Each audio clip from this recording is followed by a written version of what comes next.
welcome once again to Caleb Likes Books. Today I have another book review for you, and that is for Star Wars: The New Jedi Order, Force Heretic 2, Refugee by Shane Dix and Sean Williams. This is the second book in the Force Heretic trilogy of the New Jedi Order, and the 16th book of the New Jedi Order overall. Going into this book, I did not love the first Force Heretic book. I thought it was one of the weaker books in the New Jedi Order series. Didn't hate it or anything. There have been no books in the series that I'd even say are bad. There's just some that I think are just okay. And Force Heretic 1 definitely falls into that camp for me. And so going into this one, I was hoping that I would enjoy it more, especially considering that a lot of Force Heretic 1 felt like setup for the next two books. And so I found the setup really exciting, but the book itself didn't do much for me.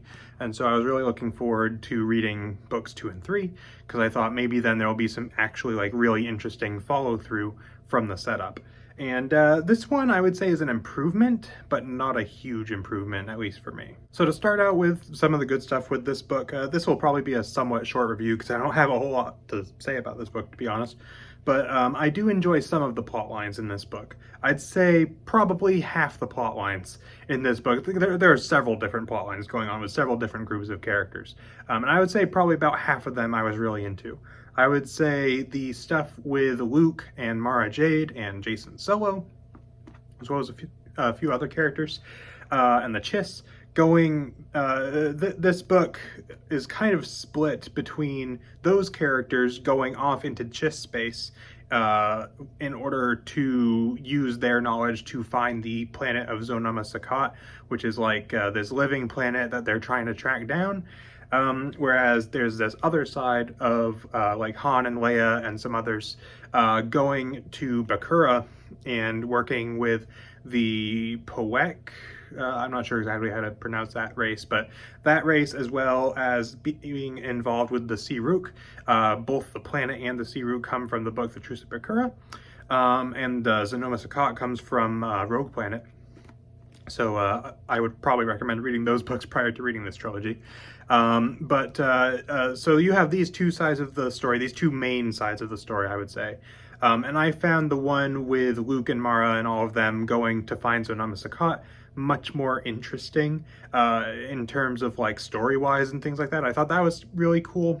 I did enjoy some of the Bakura storyline as well, especially in terms of world building. Seeing the way that this planet and these races have come since the time of the Truce of Bakura was pretty interesting, and things like that. As far as other plot lines, I enjoyed the stuff going on with Tahiri. I thought she was pretty interesting in this book, and also Nama Nor and the Yuuzhan Vong in general. The Yuuzhan Vong in New Jedi Order as a whole, anytime you get a storyline set from their perspective, it's one of my favorite parts of any book that it appears in, because I just think that the Yuuzhan Vong are super interesting as a culture. And so getting to see that in this book was really interesting from Nama Nor's perspective, particularly. Although I wish there had been more of it. It felt like there was way less of that than there was the other stuff, which makes sense because he's like one of the villains, whereas this is primarily following the heroes. But I would have liked to see more of that. But that was still really good whenever it did show up, and I always really enjoy getting to see more Yuuzhan Vong stuff from their perspective. That's one of my favorite parts of the series for sure. So a few good plotline stuff that I did enjoy, some cool like events and mysteries and different things, different plot events that were fun to read and things of that nature. I did enjoy the character interactions a lot. That's another thing that I think has been strongly consistent across the entire series. I always enjoy seeing these characters and seeing them interact with one another and things like that. And that goes across the board no matter which part of the story they're from. Even if the plot line itself I didn't find very interesting, I always found the characters very interesting, and the interactions they had with one another I always really enjoyed. And again, I did enjoy some of the world building stuff here. You have stuff going on with Bakura, you have stuff with them going off into Chiss space, which also had a little bit of cool world building stuff with it, which I always enjoy getting more of, and I enjoyed that stuff in this book as well. But that is more or less the extent of the things that I really enjoyed about this book. I do think that generally I enjoyed reading it, whether because I was interested in the particular plot line or because I was interested in the characters that were on the page or whatever it may maybe. There was never really any point in this book where I was like extremely bored, which I would say gives it the edge over Force Heretic 1, because there were points in that book where I felt like it was kind of boring. But like I said earlier, there were some plot lines in this book that didn't really grab me all that much. Particularly, I would say the Han and Leia on Bakura one, which even though I enjoyed the world building and the characters and things like that, the actual plot line of things going on, I think, had some interesting ideas, but didn't really grab me all that much. And things like that. And there were some other ones going on as well that I can't even really remember all that well. So there was some stuff in here that I was really into and some stuff that I just didn't really care for. And I think that's just naturally going to be a part of a book like this, where you have so many different POVs, so many different plot lines that are all, you know, related to one another, but all kind of doing their own thing. You're naturally just going to be drawn to some and not others, I think. And I think that was just the case for me with this book. So that's pretty much all I've got. Also, I will say, in terms of like the book itself, still not a huge fan of the structure when it comes to this trilogy. The Force Heretic trilogy, the first book and the second book, so I assume the third book as well, doesn't have any chapters. It's just all one, not all one block of text necessarily. There are breaks when you switch perspectives, but there's no chapters. There's parts. There's like 4 parts to this book, plus an epilogue, which is like 40 pages long. It's a very long epilogue.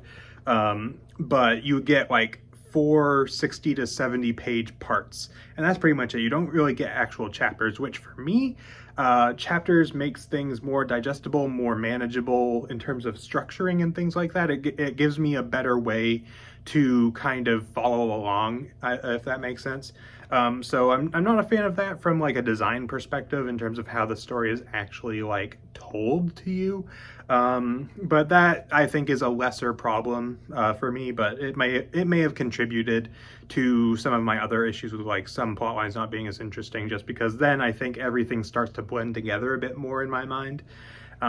So just generally not a fan of that choice. So overall, I thought this book was decent, better than the first Force Heretic book, but still one of the weaker New Jedi Order books for me. As far as a rating out of 10 I would give this book a 6.5 out of 10. I think it had some good stuff to it for sure, some stuff I didn't really care for. I would say there was more good than bad, and that I generally did enjoy reading it, but there was still, like I said, that some stuff I just wasn't really quite into. So that just about wraps up my thoughts on Force Heretic 2. Let me know in the comments if you have read it and what you thought of it. I will be reading Force Heretic 3 very soon, and I'm looking forward to it because I've heard most people who I've talked to say that is by far the best book of the trilogy, which I'm really hoping is the case. And again, I enjoyed the setup in book 1. I enjoy the setup in book 2 even, because even book 2 is still building towards something. And so I am really hopeful for book 3 to be very interesting, because I think the buildup has been interesting, and seeing the things that may come are very interesting. So hopefully I enjoyed book 3. You'll be seeing a review for that on the channel soon as well. So that's pretty much it for this video. So thank you all for watching, and I'll see you all next time.